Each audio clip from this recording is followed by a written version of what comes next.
What's up, Long Players? Welcome to the Long Play Listening Party, the show where we go deep on local music, writing, recording, inspiration, gear, whatever else sounds good to us. I'm Howie Howard from Mr. Furious Records. Trying something new. We have a guest host this week.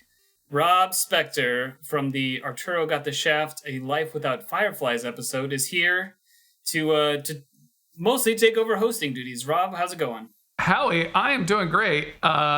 How are you doing? Are you currently frozen to death? Are you hiding for warmth inside a sliced open tauntaun right now? 2 weeks ago, yes. Today was beautiful in Kansas. What do you mean beautiful? I had the doors open in the middle of the day. It was very nice in Kansas today. Wow, you went from like Alaska to Margaritaville in a week. It's Midwest, baby. Hey, climate change. This is all good. Whistling past the graveyard. Well, we have a guest artist, as usual, this week.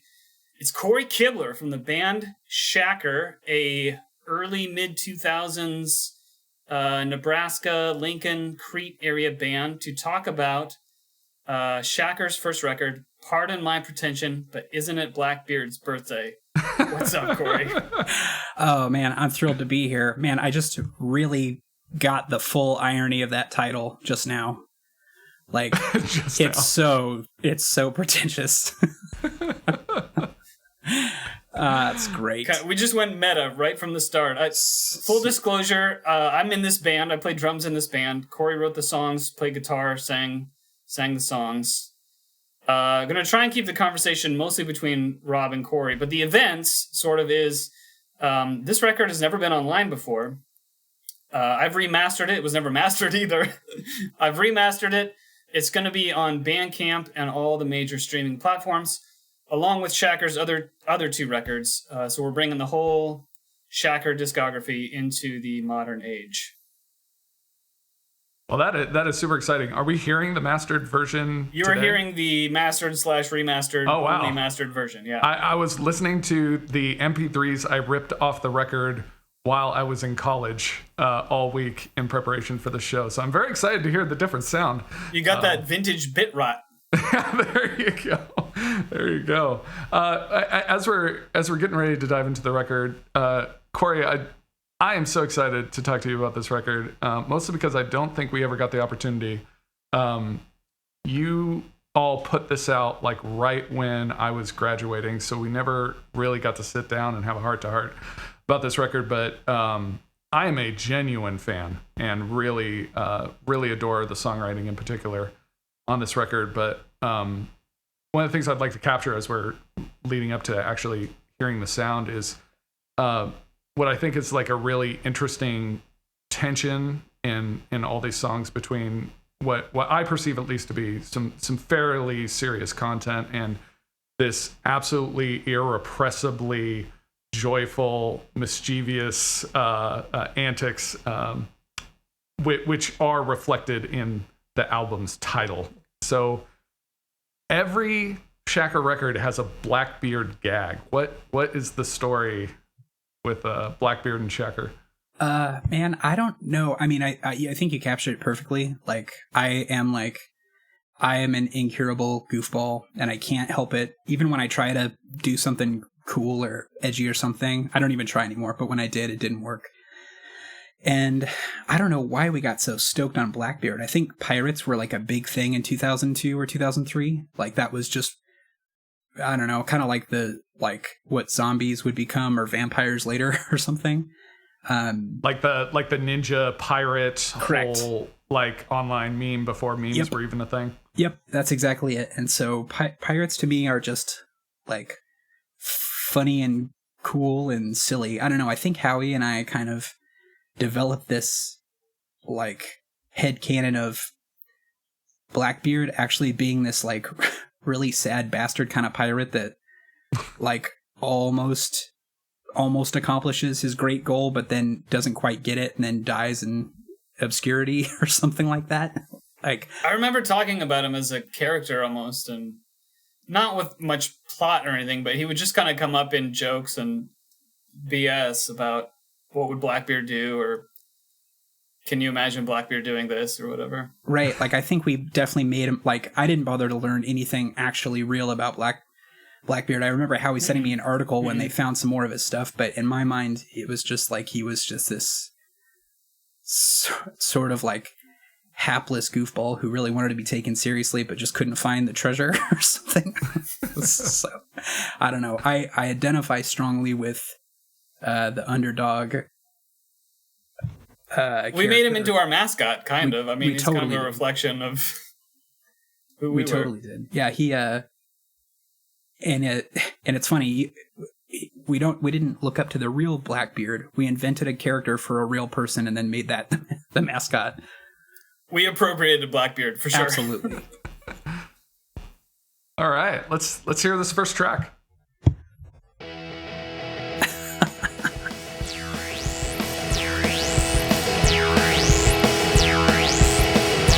So obviously, the first thing that you're greeted with this first track, Wishful Thinking, is the wild bass tone from Tucci. Can you talk a little bit about what he was doing? Oh my God. Rob, I'm so glad you asked, because this guy, so Tucci is honestly a super inventive musician. He plays the bass guitar like most people play like lead guitar, or like, you know, how like Rod Argent plays synth or something. Like it's way up front and it's unique, and it's never like just the root notes or anything like that. And I think he would be the first to admit that he probably went a little maybe too overboard with the effects, because if I recall correctly, it wasn't that we had that synth effect on the bass and the regular bass, it was just the effect. And it's pretty shocking to start a record and to hear that as the bass right away. But in retrospect, I feel like it's just part of the record's charm. It's too bad I didn't know about doing like wet dry bass things at that point in my producing career. I could have really put him in a better light if I'd just taken a DI track and mixed it in. That's what I was thinking. When I was listening back, I was like, I mean, listen to that. It's like, it's buck wild, really. And this is the soloiest I ever got on just about any song. And listening back, it actually doesn't sound terrible. It's like a very like kind of Nirvana solo where it's just the vocal melody with a little flourish. But yeah, there's a lot of things we didn't know about then, I guess, and a DI track would have been helpful to know, but again, it's just part of the time capsule of it or something, I guess. The sound is really important though, because it's the hook of the intro of the song and that little break. It's really that intro bass of the tone record that is the hook. It totally is. It's like, hello, we're Shacker. Boom. It's big. Do you remember what some of the gear he used was? All I remember from Tucci's pedal board was I suspected that the total cost of it was less than $50. No, he had a line of 5 or 6, mostly Boss pedals. This was the silver Boss bass synthesizer. I'll try and look it up. It's the silver one with red prints. Yeah, he was the kind of dude that showed up to every practice and every recording session with a couple new pedals that I don't know how in debt he got buying pedals, but he would switch it up even mid-recording a song. And it's gotten even worse. He has literally a whole trailer that he attaches to a car to take with him that's filled with effects, lights and fog, and pedals, and it's insane. Gosh, it's a large trailer. It's huge. Man, I believe it. We're up for track 2, Autumn as a Design for Subtle Nerves. And I don't know, you were mentioning that you didn't have a lot of leads on this record, but I feel like the riff here is pretty important. Yeah, when I was kind of listening to this record again in preparation for this, I listened to it once or twice, and the last time I listened to it was probably 2014 or 15 when I found another one of the many boxes of stacks of old Shacker CDs in my house, and I decided to throw it in my car player. And it's not bad. Like, I think it's a pretty cool little riff. I always felt like a fraud playing in bands, especially early on, because I never thought of myself as a very good guitarist. And so whenever I came up with something that sounded cool, it's almost like my stance was that I came up with it by accident, or it sounded cooler than it actually was or something. But I want to give my 20-year-old self a lot more credit for coming up with decent guitar stuff. Can you talk a little bit about the rig that you had for this record? You play a lot of clean, you play a lot of crunch. There's a lot of variety. Yeah, so for this record, I'm almost positive that I had a big crate solid state amp that had 3 settings. It was distortion, chorus, and clean. There wasn't any reverb on it or anything. And if I used a pedal at all, it would have been like a like those orange Boss distortion pedals. How I don't remember you using any pedals. I only remember the 2 settings on the crate. Yep, I think that was about it. I mean, this was like... It kind of makes it a little bit more impressive, too, that the sounds turned out as well as they did, because that amp was not...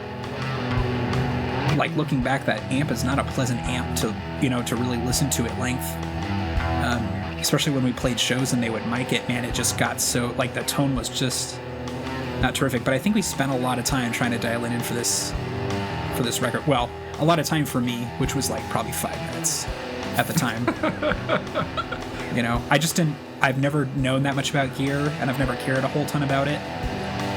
So I've just kind of always deferred to like the Howie or the James of the band. And your guitar was a Epiphone Sunburst Les Paul. Yep, sure was. It's still a really fun guitar to play. It's like light, easy to change, easy to work on, like fit, adjust. I've only dropped it, broken it like a couple times, so easy to fix. Yeah, and it's pretty. It's just a pretty guitar. It looks great on stage. And I will say, having helped you tear down, or the few times I do remember helping you tear down, I was deeply appreciative of the crate's weight. It was a very light amp. Isn't that incredible?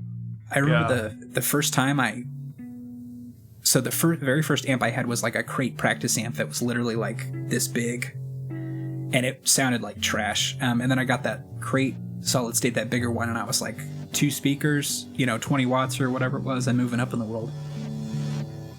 And the first time I even picked up a Fender reverb or whatever it is, or Fender Twin or something, I couldn't believe it. I was like, I didn't know. I had no idea tubes were that heavy. I would definitely rather tear down for Shacker than tear down for Black Light Sunshine any day of the week. Absolutely. I mean, that crate amp was like a cardboard box with a few like boom boxes inside of it. So as we go into the 3-hole with Talk Me Down, how did you approach sequencing this record?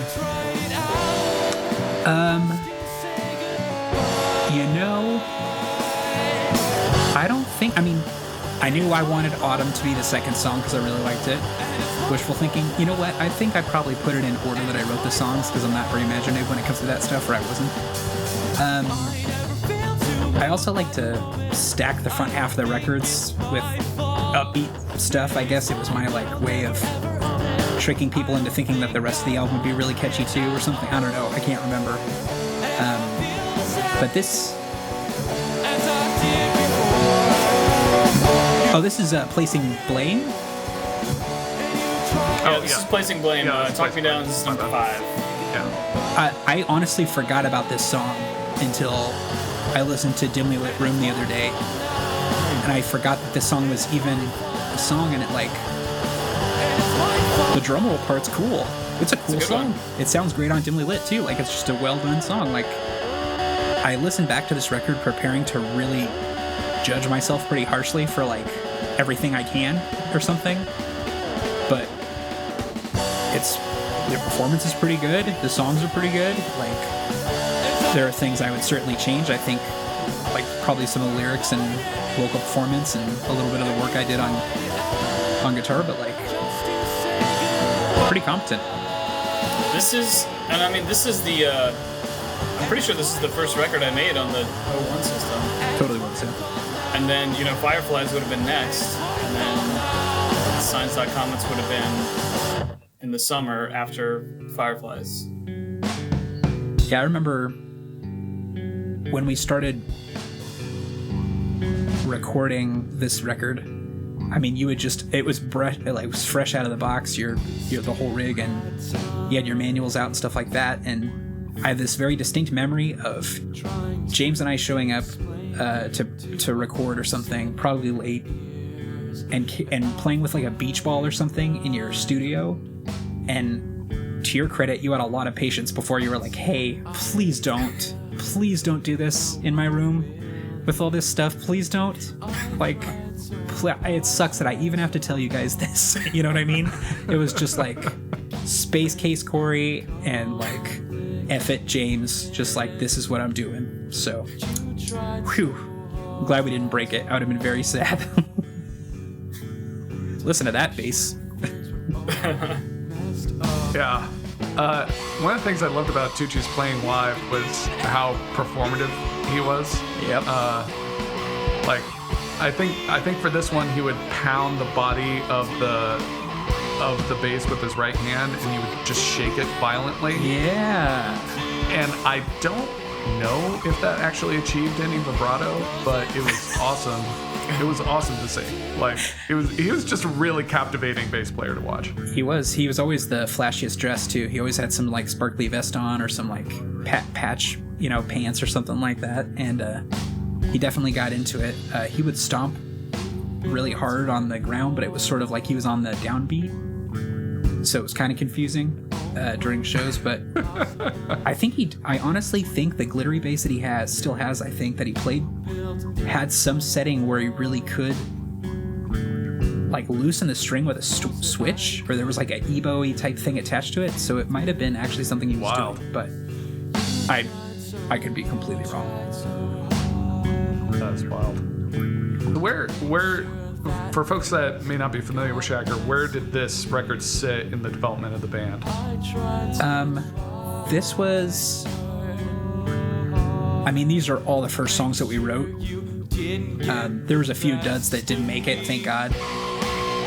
But yeah. I was going through a Blur phase at that time.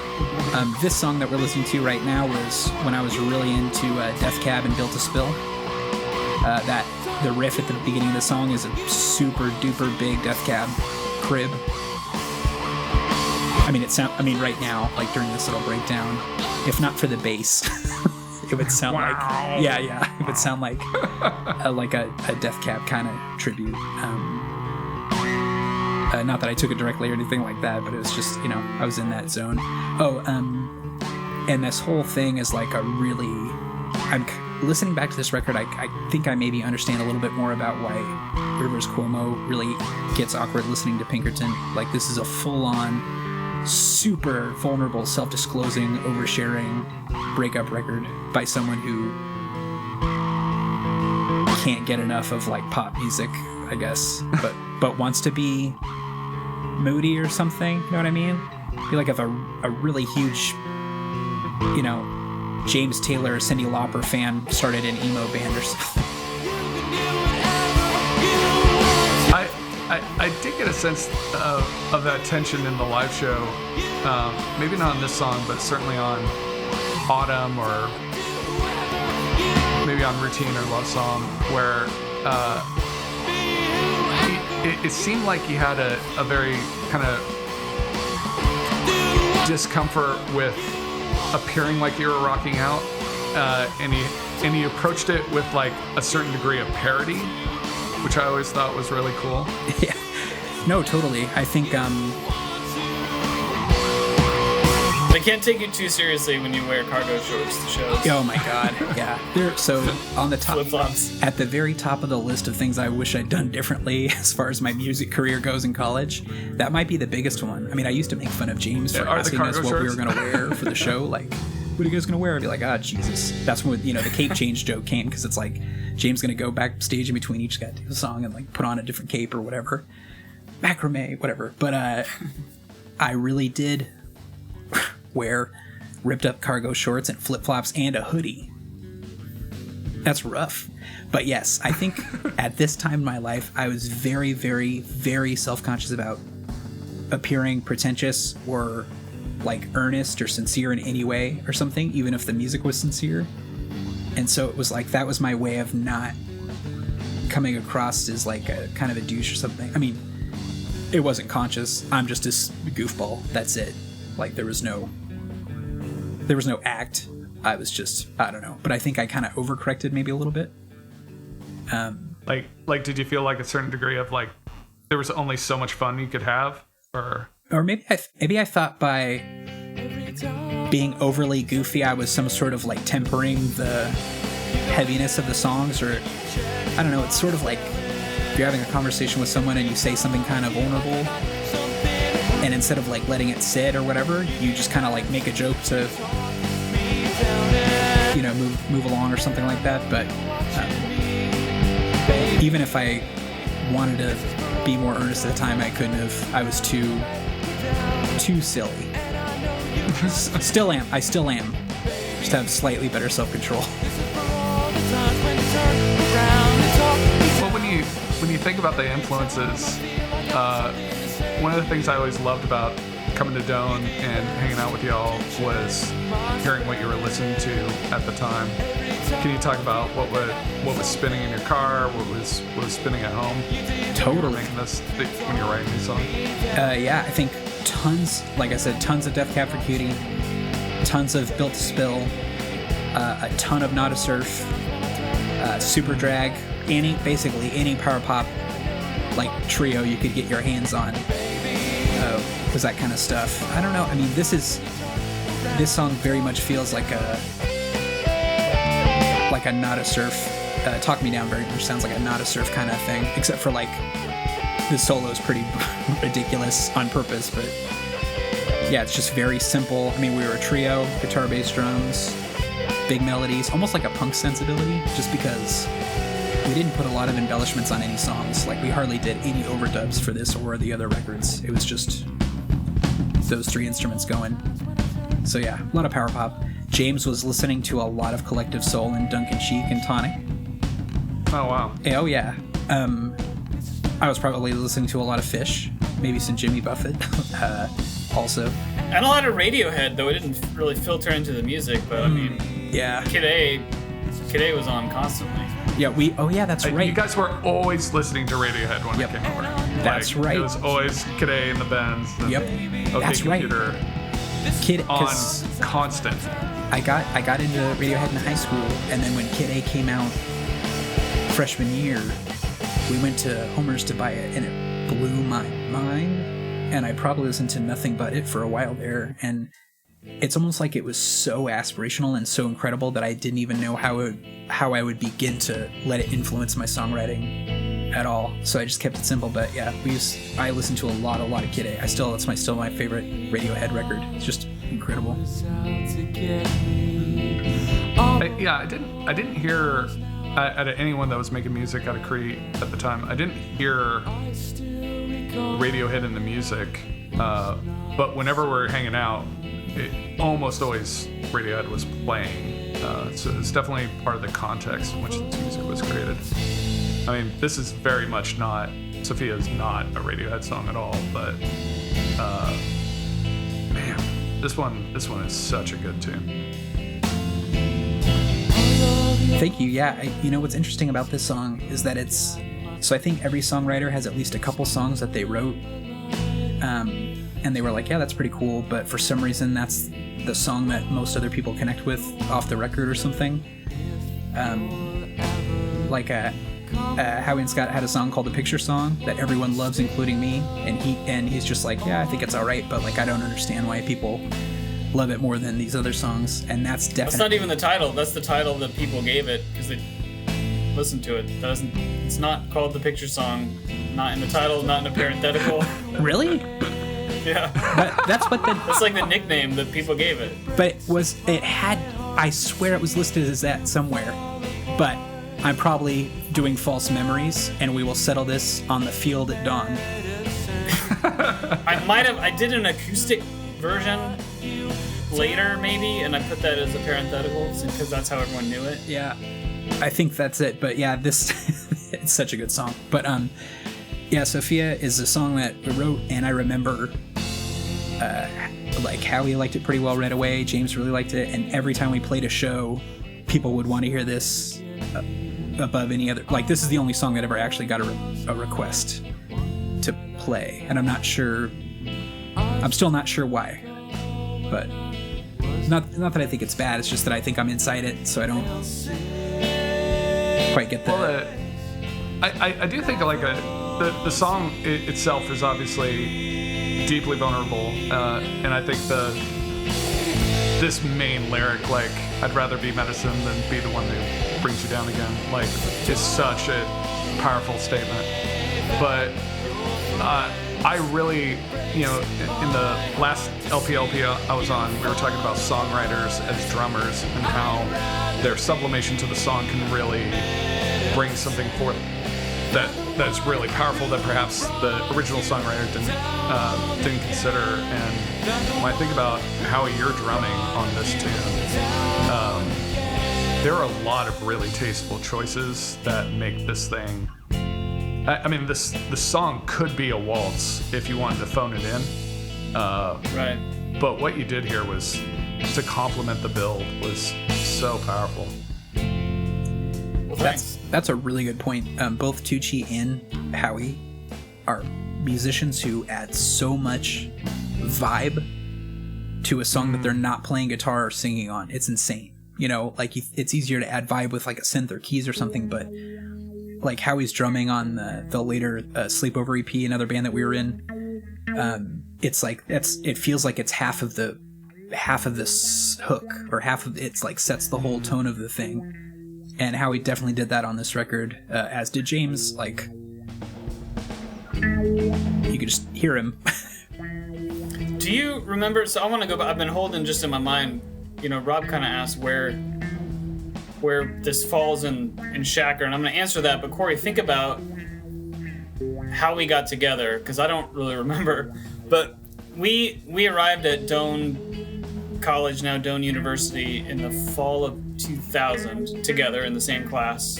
In our freshman year, we played in a 4-piece band called the Remnants with guys named Josh and Matt. And then, so that was freshman year. And then the next year, Josh didn't come back to school. Correct. Matt was still at school, but I don't remember why we weren't. Matt was playing bass. I don't remember why we weren't playing with Matt and how we ended up. So you and I stayed together and brought James in on bass. You were friends with James. Yep. But I don't remember how we sort of like lost track of Matt or how we started. I don't remember. I literally think it was mostly that Matt moved across campus to the quads and we were still in Freeze, whereas he was in Freeze like the year before in the jungle there. Oh, right, because you and James were roommates. Yep. Yeah, because Doane College is like a very broad campus. Like, walking across Doane for band practice was too far.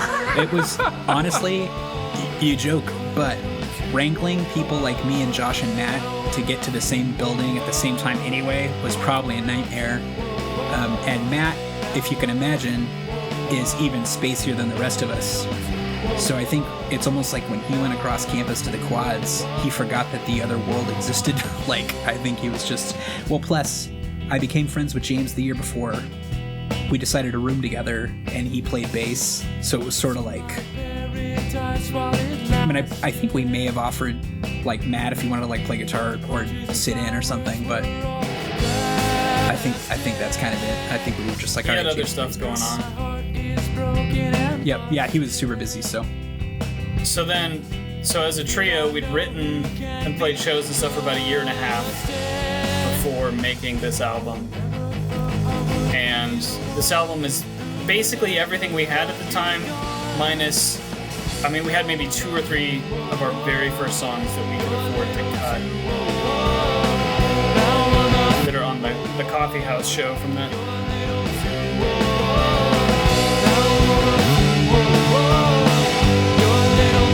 But this was basically what we had. More wild bass down. Dude, it's so wild. God, it's so out there. I love it. It's like... So, one of my favorite moments of this whole record is so I'm so bad at stepping on pedals at the right time. I'm just terrible about it. And I get so nervous about not doing it in time that I do it way too early. And that's whenever I hear that sound of the pedal coming on, it's literally like someone, like there's a high school production going on and the person who's about to come on stage just kicks the door open like just a second before their line starts and just starts yelling their line. Like that's totally it. Oh my god. Whew. There's a good one in Love Song too that I know you like. We'll have to point that one out. You know what's awesome is that... And we didn't redo it. We just left it in. Well, so with that one, I'll tell you what happened. I recorded that part of Love Song, and you and James laughed so hard when you heard it that you were like, we have to leave it in.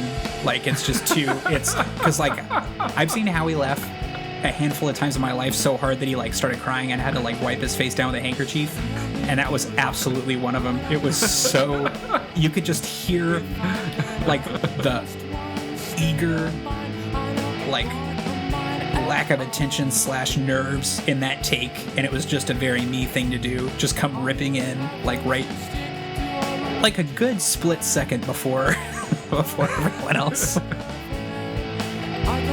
Well, I'm surprised to hear you had trouble hitting the switch on the pedals, because so much of this record is about transitions between clean to crunch or fast to slow, or from heavy to poppy. What was it about that device as a songwriter that kept bringing you in? You know what's so funny about that is that it was totally unconscious, and by that I mean all the bands I listened to that I looked up to and wanted to emulate had that loud, quiet, loud. I didn't really understand until later, like in my mid-20s, that more indie bands or alternative bands didn't have quite that starker contrast between choruses and verses than did. But I was so obsessed with Weezer and Nirvana and the Pixies and Superdrag and Not a Surf, and that's their whole shit. I was just... In my mind at that time, I would have just said that, if you were to ask me at that time, I would have said that's just how songs are written. Like rock songs are written, like quietish intro, like medium verse without much distortion, and then a chorus with lots of distortion. It's just in the air, practically. Yeah, it absolutely was. It just was like pro forma, like I'm not sure if I could have thought to write a song in a different way. Well, the transitions extend further than just like, clean and gain. And that's one of the things I love about it. Like, this is a good example, where we're not just moving from crunch to clean, and it's basically kind of the same song. You're not, and one of the reasons I love playing with you guys or sharing a bill with you is there was a part of Weezer, especially at that point, that just seemed so self-serious. Mm-hmm. And blissfully they grew as human beings later in their career and appear to have fully grown beyond that restriction. But you all would have like a little boogie break in your song, and the crowd would get a little shake in the britches, and it was very refreshing from a musical context that was just deeply and profoundly serious at the time. Yeah, it looking back on some of these songs, especially like Love Song, like it amazes me how long some of those songs are. Like every time I switch from one part to another, like the verse and the chorus are completely different, and I let there be an intro for each time we go into it, so it's like it just becomes this like long process.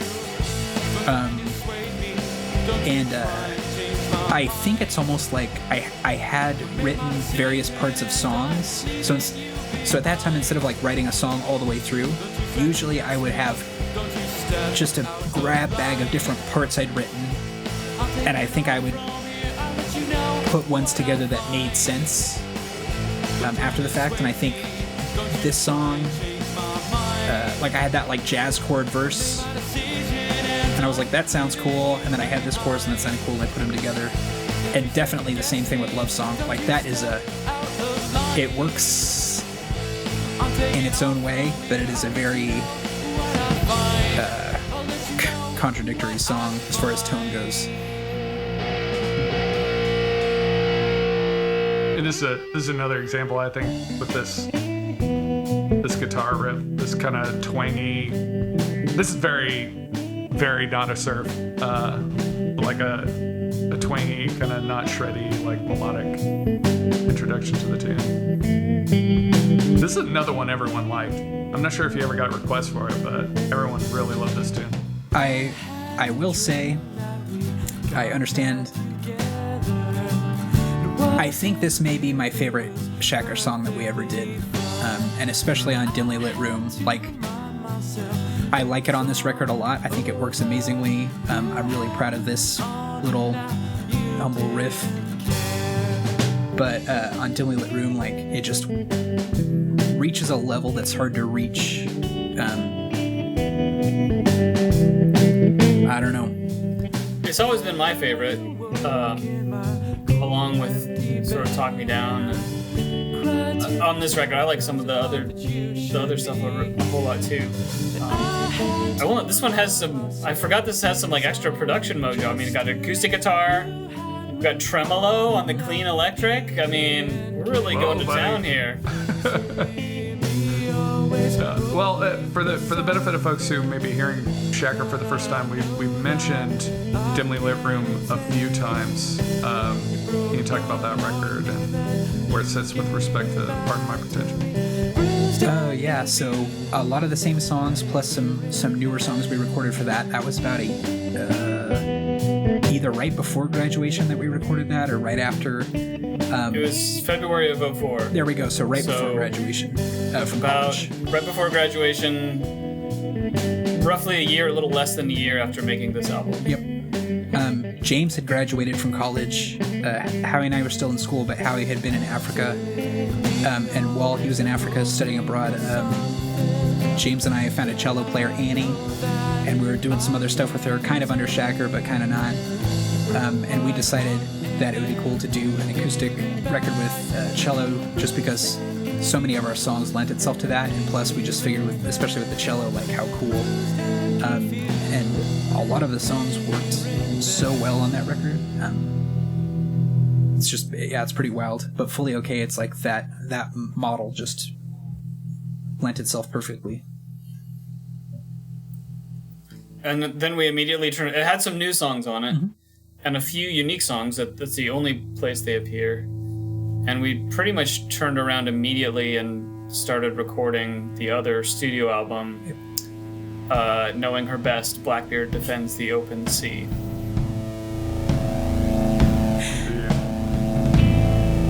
We should have called it The Dimly Lit Room Blackbeard. Just Blackbeard's Dimly Lit Room. The Dimly Lit Blackbeard. I think yeah, that was a pretty earnest record there. This one's huge Built to Spill phase. It's also brutal. Like when you talk about this being a breakup record, like this is the one that I'm like, I think like every big breakup I had after you put out this record, this is one tune I would immediately return to. I'd be like, this guy Kibler gets it, dude. Like he gets it. This is what it feels like. Yeah. I love the feedback transition to Howie, do you remember how that was achieved? Because that'd be tough to do with a solid state amp. I'm not sure. Have we come to it yet? I'm not sure what you're talking about. The intro to this tune has that kind of like buzzy, feedbacky intro, but it's not like overpowering like every feedback intro is ever. Without listening to it, I think I may have reversed it, right? So like we recorded a chord and then reversed it so you get a swell. Look at you. I'll have to listen back. I'll try and flash up on the screen or put it in the show notes. I'll give it another listen and see if I can give a better diagnosis. But that might be it. I remember being intrigued with Pro Tools' new ability to reverse audio. So you gotta throw that in somewhere. Yeah, if it does it, you gotta do it. Switcheroo, the old flip-flop.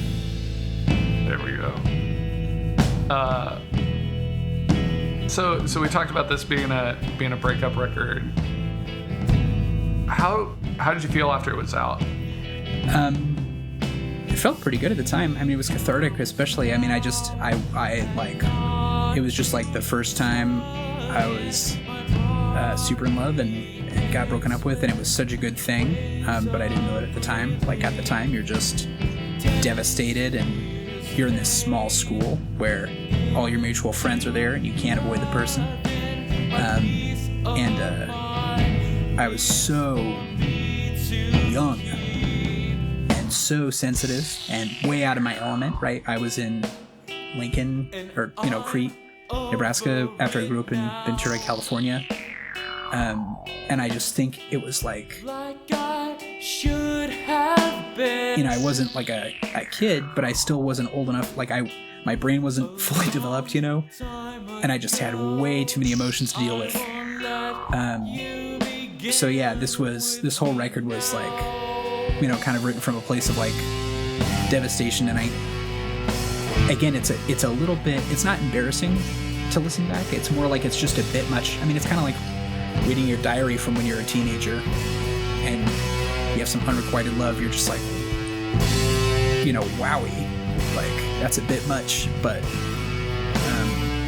we're literally 20. Yeah. I mean, this kids, is what yeah. 20 sounds like. Yep. So yeah, no, I don't judge it or regret it in that way at all. It's just, I think it's, what am I trying to say? It's mostly wild to listen to because you can't remember how that feels. You know what I mean? As a teen, it's like trying to remember how you felt when you were 14. Like it was off the chart. Your emotions at that point are off the charts, and like you never feel as like invested or hopeful or something like that, like that you do when you're a kid. Like I don't know, I can't explain it, but or maybe you do, but it's just a different kind. Was there a period you found listening to the record difficult?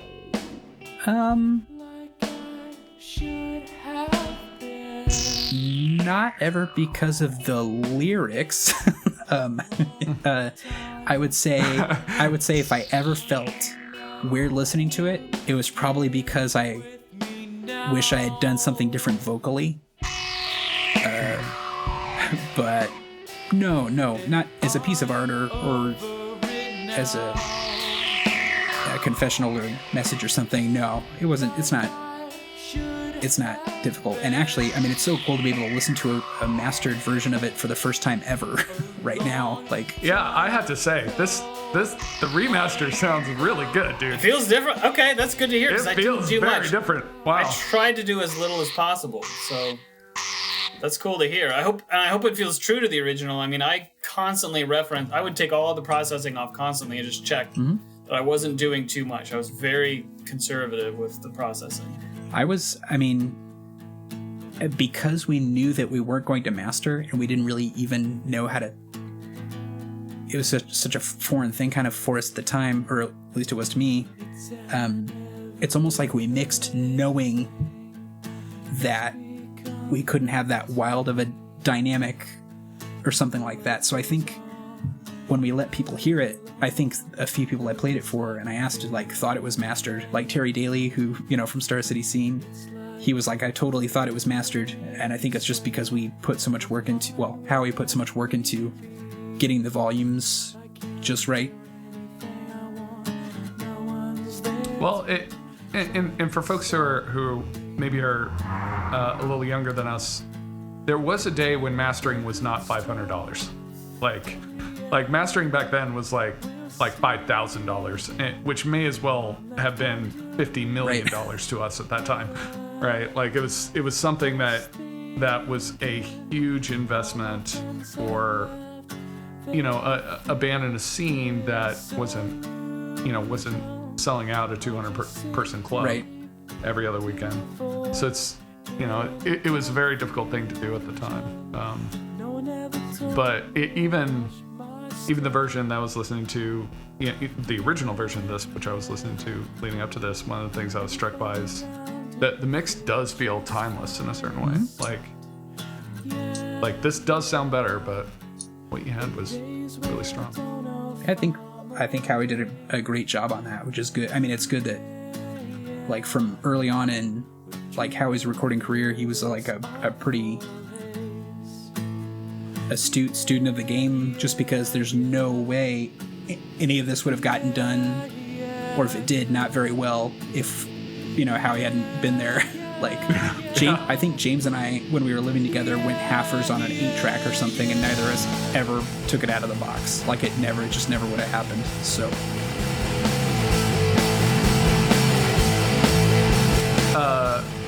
It's Routine. This is one of my favorite songs on the record.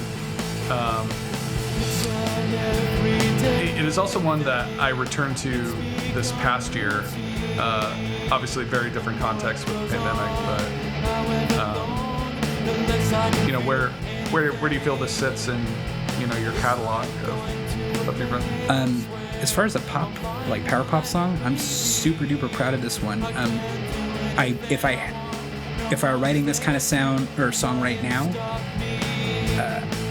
it's almost like I wrote it on acoustic and I thought it sounded good that way, and then we played it distorted with drums and bass and stuff, and we thought it sounded cool that way.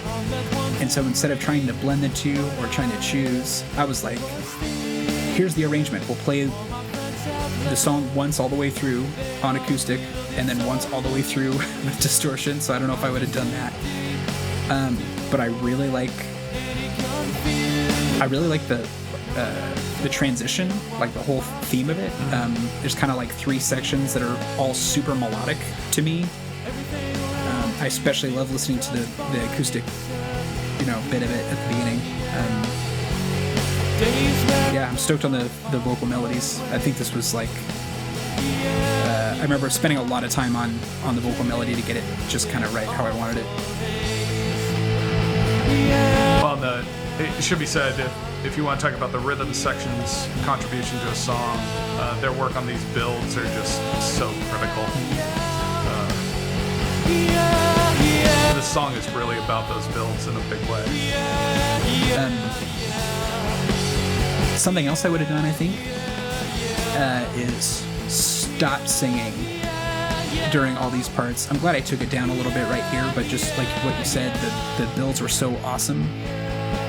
And I think just the instrumentation alone could have stood on its own really well. And maybe done some other instrumental overdubs or something like that, but yeah, we could have reverbed out your voice, or, you know, something. Buried it. This is a really unusual arrangement. I'm not sure I'm there, though. The lyric is so critical for the song. I think having it hang out there, it feels kind of lonely. Mm-hmm. You know, when it's out there on its own. So I'm not sure. I'm not sure that's a creative impulse I would necessarily have. Yeah, I was just shooting from the hip, but this is a really unusual arrangement for you, Cory. I mean, you're mostly kind of A, B, A, B. Yep. And this is like A, B, C, D, A, B, C, D, D prime, you know? It's a real weird one for you. This is a really good example of, so I remember Howie and I were recently talking about Roy Orbison's songwriting, and about how when you listen, so Roy Orbison, you think of him and you think of him as this, in my mind, you think of him as a straightforward pop songwriter or something. And Howie pointed out that when you sit down and listen to his songs and note the arrangement, he'll do an A, B, C part, then B, and then a D part, and never touch the A or B parts again or something, or he'll just move on and finish it some other way. And I think this song was like one of the first times I kind of did that. There's a few songs on the next record, Knowing Your Best, where the song arrangements were A, B, C, A, B, C, and then I got sort of weirder later, and it wasn't at all a conscious effort to be unorthodox. It was just I wrote the 2 or 3 or 4 whatever parts that I liked, and they went together in a very specific way, and so that's what I did. But I really like it.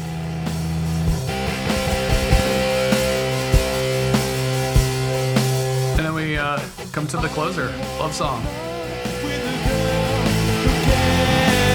I think this is the tune I would lean on whenever I was introducing anyone to Shacker.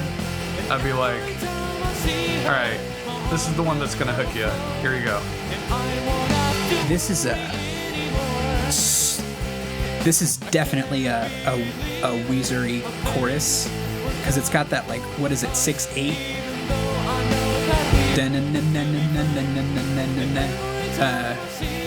guitar rhythm. Yeah, but but then you have these transitions, right, and it's just way more fun. Yeah, no, than anything on the Blue album, you know. Yeah, I think on this record, I think it's fair to say that a lot of my influences at the time were super apparent, but not in a derivative way. More just like, you know, my musical knowledge, like all the bands that I loved, was a lot smaller than it is today. So I was just pulling from what I knew, and that's what I knew. But I think it worked out really well, and it ended up being really catchy. Well, and it should be said, like, the bands that were available to you were also, I think, higher than the average college student, right? Like, you know, with Howie's access to his college radio station, you know, I had a similar thing at Hastings. You know, I felt like we were getting access to a lot of really high quality music, but if I compare to what I had, like, thumbing through, like, the new EPs every week at the college radio station to what's available now, it's kind of hard to even compare it. Like, I hear more new good music per month, you know, when I'm 40. I probably hear more new good music at 40 years old. That it's probably like 5x what I heard when I was 20. Like, there just wasn't that many records that you could listen to. Right. Like, usually I feel like the way I heard about bands was somebody I know owning a record, and then I would have to kind of decide if I liked it well enough to buy it, or if I would just wanted to borrow it. And it was more of a, like, now anybody can say the name of any band or any record, and I can hear it immediately, which is really, really cool. But it also it makes me feel less like deliberate about it or something. Like, I feel like when you're when it was just CDs and stuff, if somebody gave me a record to listen to, I would, like, make an event of it.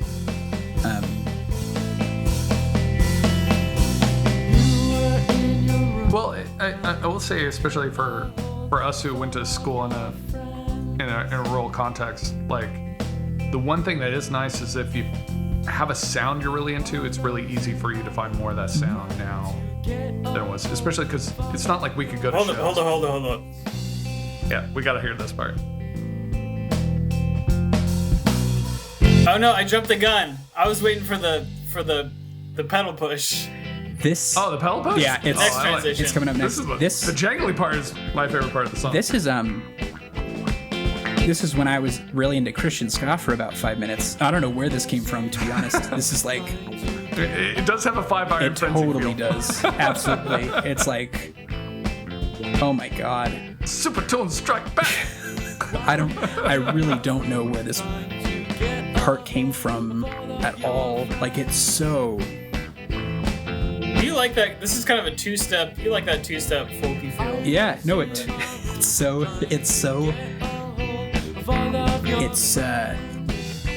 so endearing in a way, and so dorky. Like, if it was a little weird kid, I'd want to give it a hug and tell him to hang in there. Like, it's not bad.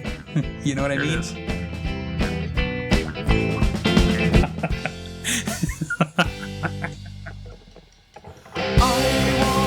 God. It's almost a full eighth note. It's almost in time. It's that early. Like, I just love it. Like, think of like. I love that you caught it too. Oh man. like you knew it when you did it. Think like the one car horn that honks louder, like right before everybody else is in a traffic jam. Like it's just so excited to be there.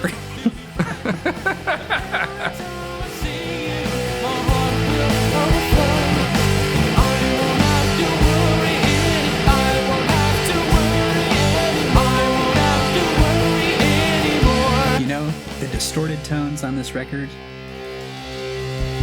are a lot better than they had any right to be. That is 100% true. Yeah. The fact that you got that out of a Crate 100 is ridiculous. I mean, that's like, it sounds like Dinosaur Jr. level, like good fuzz. Like, it's very tasteful. And nothing like I remember from the live show. Yeah, no. Like, it was so bad. It was so hard to make it sound good. I don't know how we did it, honestly. Like, I don't know if I borrowed anything from James, but like how he said, I think it was all. I think the whole time I was plugged directly from my guitar into the amp. So, I don't know. I could. Well, he made my frontman sound decent, so he has some experience working with crappy solid state amps.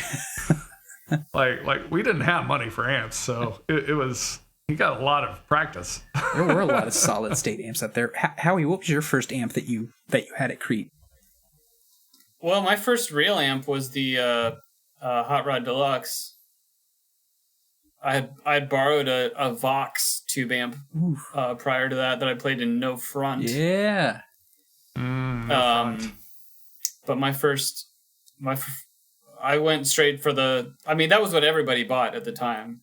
You know, if you're getting a tube amp and you were kind of a local student level musician, you got a Hot Rod Deluxe. That's awesome. Kind of want to. I'm going to look that up later. I just need a note of it. This is when we'll flash it up on the screen. Howie with the Hot Rod Deluxe. And then the next one will be when we do the shirtless sit-ups. Holding feet.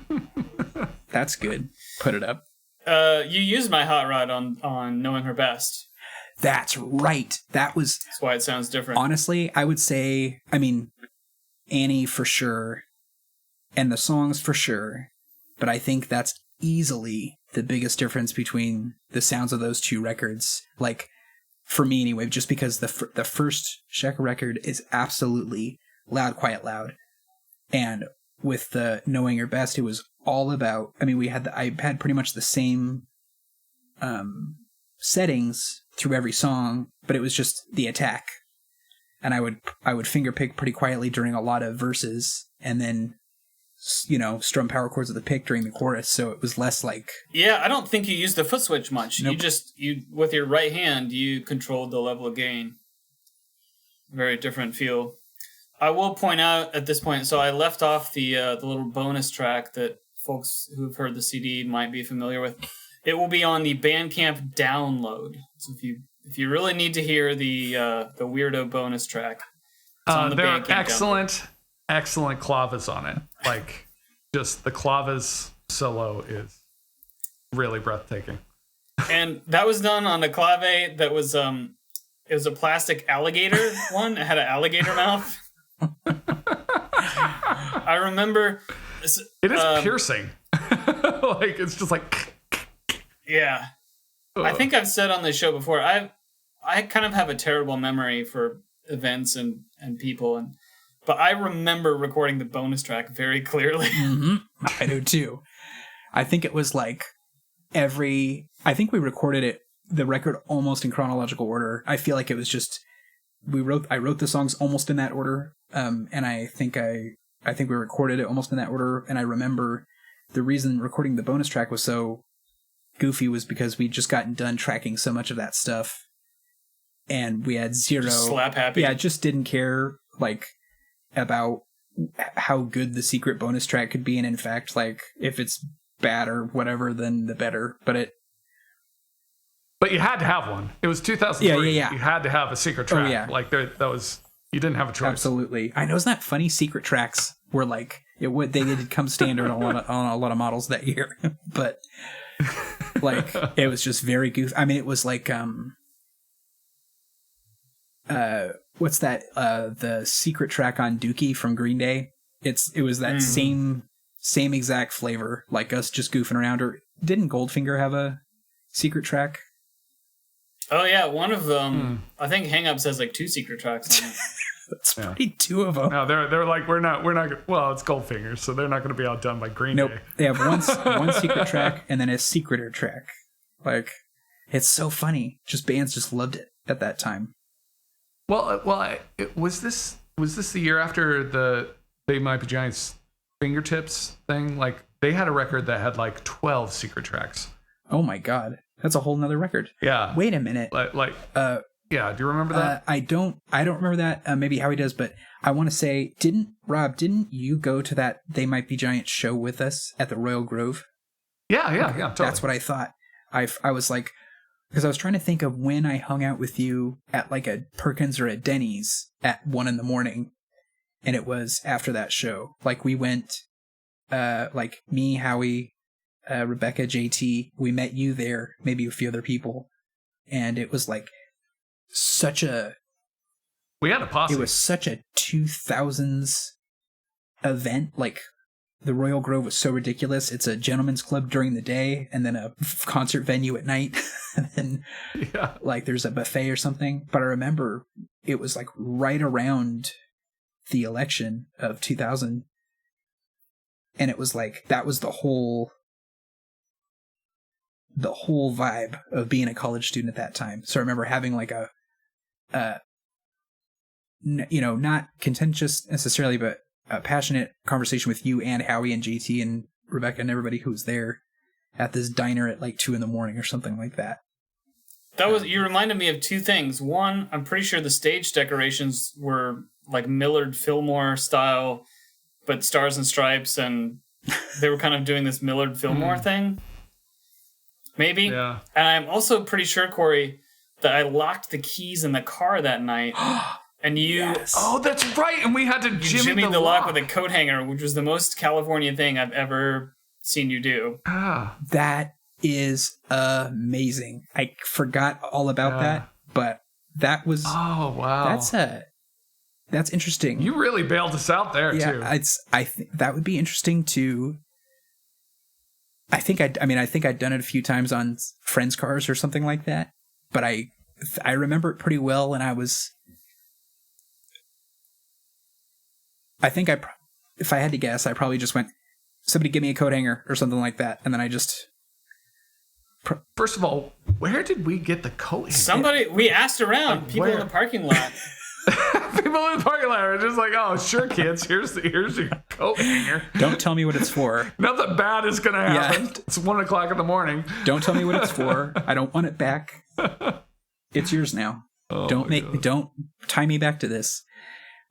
Oh, and I remember it was interesting because you didn't go inside the car door and pull like some mechanical lever. I remember you went top of the window, down underneath the window, up, and then you pulled the physical thing on the inside of the door and made it go up. And man, it took us a while. It was like a 30-minute operation. That's incredible. I love that. Oh man. And wait, I want to say it was either that night or really close right around there. Howie and I were coming back to Crete from Lincoln. It would have been a different time, I guess, because we were all 4 together with other folks from Doane. But Howie and I were driving back to Crete one night, and he got pulled over. And I don't even know why. Maybe a busted taillight. Howie can speak to that, but headlight out. Yeah, that's what it was. And once we got pulled over, I put my hands on the dash, because that's what they teach you in like California driving school. And I remember Howie did it too, because Howie had never been pulled over up to that point. So he did it too. He had his hands on the steering wheel, and the cop mentioned it like he thought it was funny. Like he got to the window and he's like, "Oh, you not from around here?" or something. It was pretty cool. Yeah, and I've thought the 2 times I've been pulled over since then, I've done that and thought about that because of that night. Wow. That's wild. I mean, it makes sense. Like, they want to see your hands, but it's just, Totally. it's wild. I think the well, now I think it's a very different environment. I think they would be deeply appreciative. Totally, yeah. For sure. And I'm sure this wasn't on your mind at all. I certainly didn't think about it in this way, but that what you said to me that night in a way primed me for coming to an understanding about police violence and police brutality, that I've been learning over the last 5-10 years, and having that moment of like, oh, I need to signal, that I'm not a threat, and that this is potentially a threatening situation. That's not something that many white kids in Nebraska in 2003 were thinking of. And I wasn't thinking about it at that level at that time either, but it through that experience, I think I was more receptive to learning about how other people experience police violence and experience those types of situations. It is interesting to me. Like I've talked to maybe one or two people that had a sort of like change of attitude where, beforehand they were like, I don't get why people get to these situations, like just do what the cop tells you to do and whatever, and you'll be fine. Like, just don't do anything stupid or something like that. And they have an experience where it's very low risk, right? Like, a cop wants to look in their car or says they don't believe them about they're not, not having their license on them or whatever it is, some small inconvenience they have to put up with. And then they're like, whoa, police being jerks is real, and then they're like really incensed. But I think it's good to have a small experience like that to realize that it could happen. It probably won't happen to you if you're a white Midwesterner, but it totally could, and it could happen to anybody. And it can, I think the biggest lesson is it can happen to you even if it's unfair or for no reason. Like, you can know that you're not a threat in your car, but if you're moving your hands really quickly where they can't see, the cop doesn't know you. They don't know if you're on something or who you are or what your story is. They probably haven't even run your plate yet. So, like, that can get you into trouble, which is pretty crazy. Like, madness. But I'm glad to hear Howie is continuing the long tradition of folks on the Mr. Furious label for getting pulled over for vehicular deficiencies. I'm glad I'm not the only one. Wait, hey, and thanks for mentioning it. This is actually Mr. Furious catalog number 225. Before Mr. Furious even exists, it was kind of a joke at that point, or we just made it up. It wasn't intended to be anything. But whatever, that's where I took when I actually launched Mr. Furious Records a year and a half after this album came out. Took the name, started over with catalog number 1. Yeah. That's so fun. Oh, right, because 225 was the room. Freeze 225, yeah. Yeah, I think that James and I lived in or something. And I think we also, this would have been a very, like, probably Cory James thing to think, which is that it's cooler if it seems like we've put out 224 records before this or something like that, even though absolutely zero people were even sort of fooled by that. They could tell by the cover art. So, yeah, that was pretty goofy. But I remember we were trying to, again, I think it was just the record label was just like a legitimacy thing. Like, if we make like there's a record label, maybe more people will take it more kind of seriously or hear it. And I don't know if that worked either, but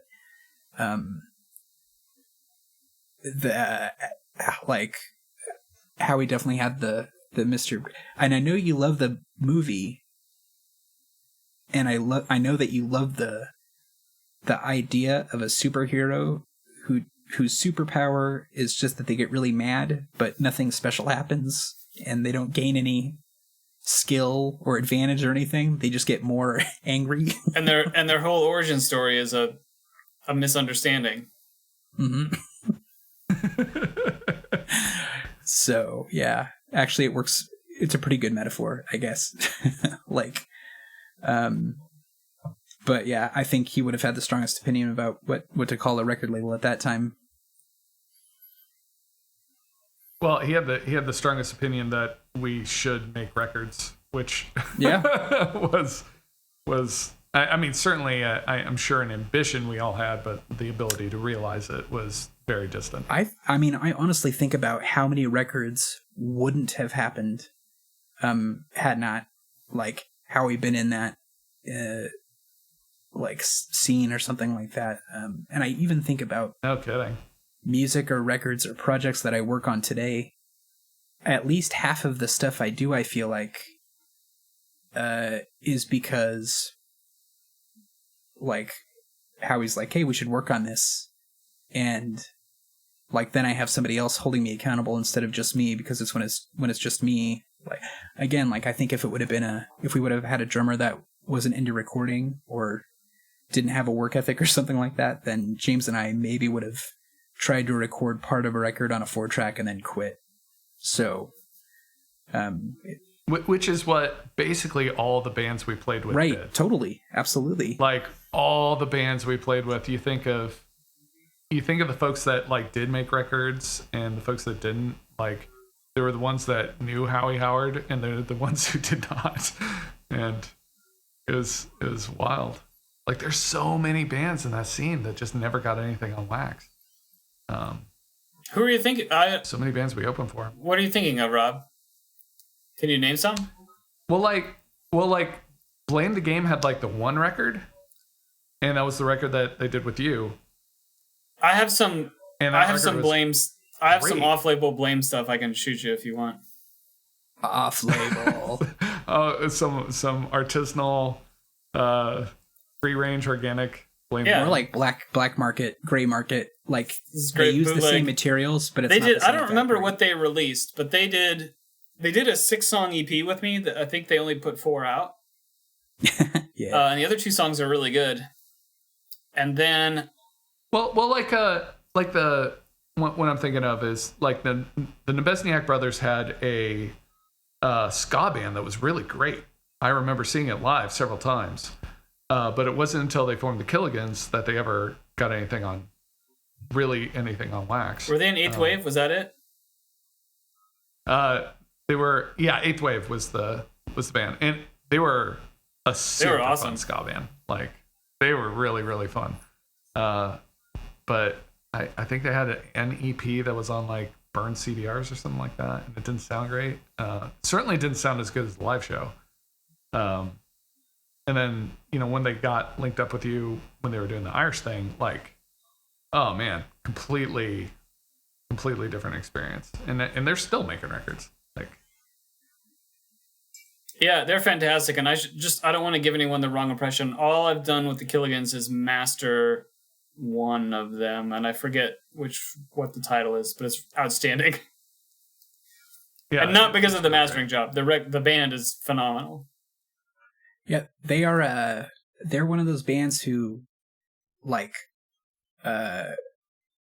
style wise, they're not usually something I would listen to, but they're a band that when you see live, you realize why so many people come to see them and they get paid really well. Like they are amazing musicians, amazing showmen, and they are leaving it out on the field every time they play. Like they're professional on a level that most local bands are, like they're thinking about every little detail of each song, and they're thinking about their presence, and they're thinking about Easter presents and Christmas presents. They're thinking about like album art and all that stuff. Like it's just very, very, very intentional, which is why I think they were able to get to a different level than a lot of other local bands. Like when I think back on Shacker, especially, at the time, I'm sure I really, really wanted to and thought it was possible to like get some sort of deal or whatever. But it was a very it was a naive thought to think that kind of thing is mostly the product of the quality of your songs or something like that. And by that I mean, if you have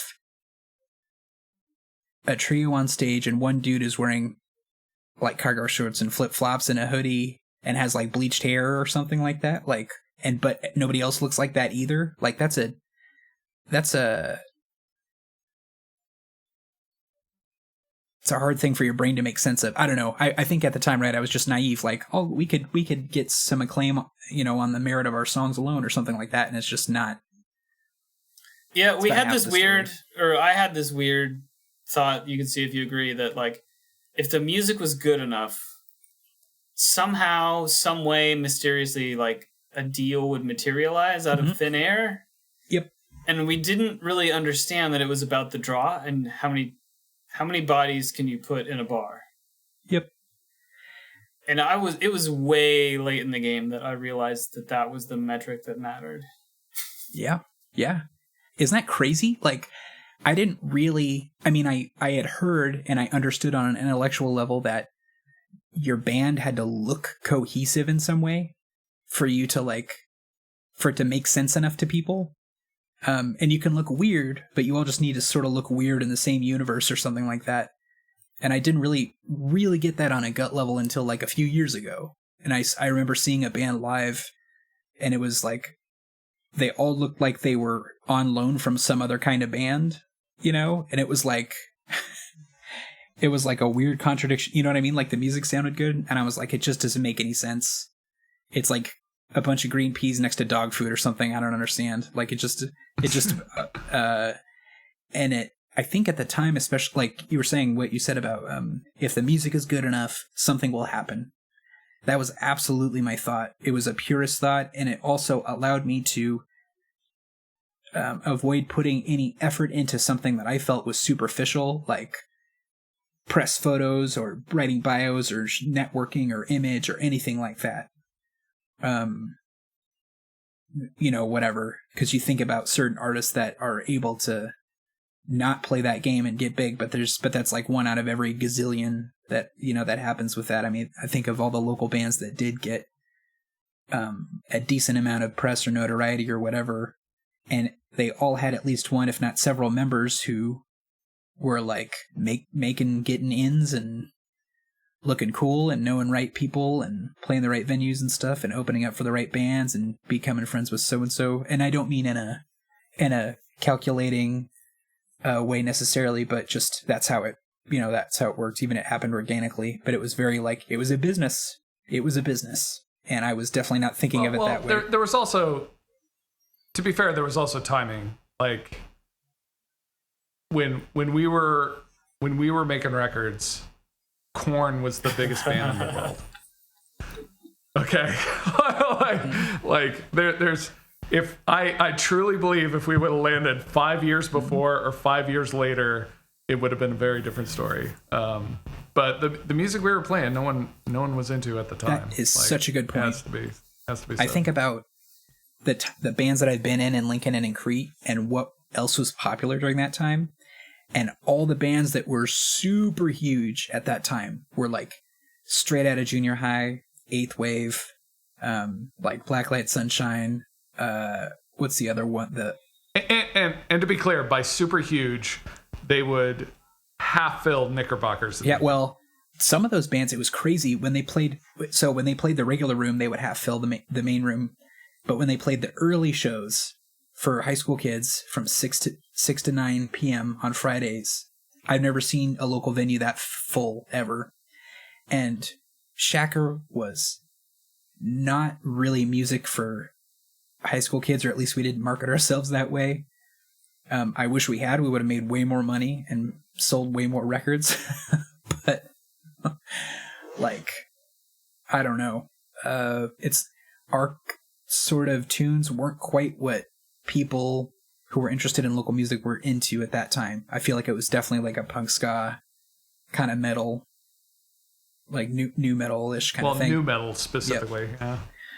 Yeah. I want to say for the meeting minutes that I'm still making records. I made a record this week.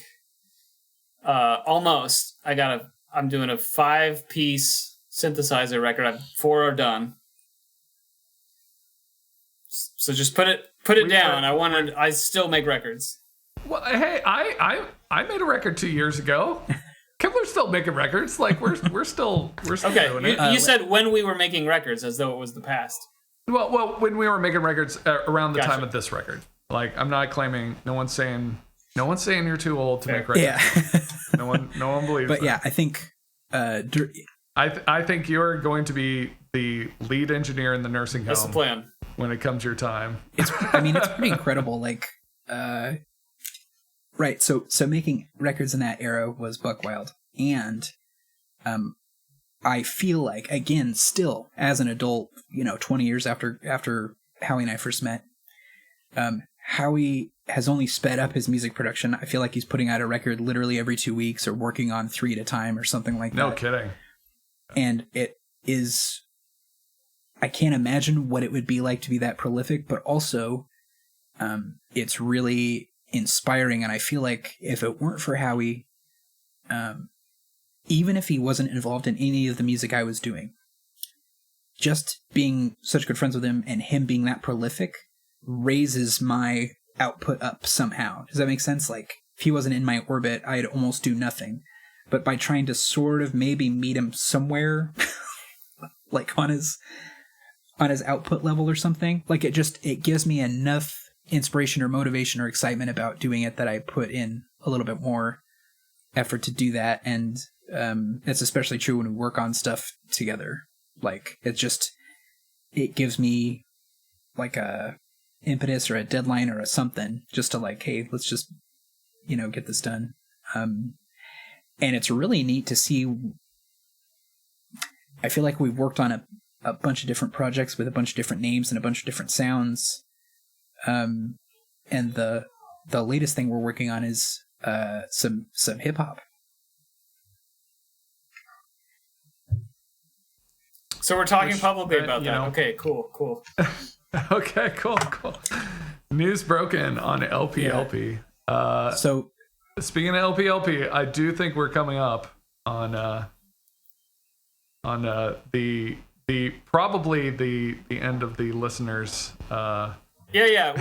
We should wrap it up. But Cory, that means a lot. I mean, the whole reason for buying the gear, it wasn't. I don't know if I'd have done it only for myself, right?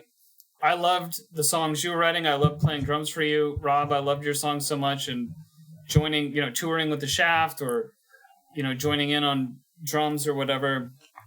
And other people too. I loved what Scott's creativity, and what Blame the Game, and I loved what my friends were doing so much that I wanted to document it. And it wasn't like I bought the gear for myself and then there's other people's music on the side, or it was all one in my mind that we were doing something together, even in different bands and different sounds and things. And I wanted to capture all of it. But any final thought? I will say, go ahead. I will say, all of that stuff we did together would be a very dim memory today if we didn't have that documentary record that you created, which does include this very excellent first effort from a band called Word. So if you're out there and you're still listening, if you make music, record it somehow. Use an app, use your phone, use whatever you can get your hands on, and just put stuff down, because you, even if you think you won't care about it, you will care about it. And it's worth, whatever music you're making, it's worth documenting. So document it. You will treasure it forever. You will treasure it forever. Yeah, it's like when you do some sit-ups, no shirts, but sit-ups with bros, you wish you took a photo. I really do think, though, that, like, I think about the times that I spent with friends and would have killed for a photo or a video of something like that 10 or 15 years later. Like, I didn't think it mattered at the time, but, like, if I had some more documentation of college or, like, band practice with Shacker or the recording process or anything like that, I would flip. So, I think that's a really good final thought. And just that this hip-hop shit is so raw, dog. It's pretty great. We'll have to talk about it once it's done. It's a ways away, but yeah, we can bleep all that out if you want. It's pretty cool. Might be too fucking raw. Shacker, Pardon My Pretension, but isn't it Blackbeard's birthday? You can hear it on Bandcamp, MrFuriousRecords.bandcamp.com, all your major streaming platforms. And if you like it, or if you don't, there's 2 other Shacker records also on MrFuriousRecords.bandcamp.com and all the major streaming platforms that you can check out that you might like more or less. Either way, it's been the Long Play Listening Party. Thanks, everybody. Thanks, y'all. Thanks, guys. See ya.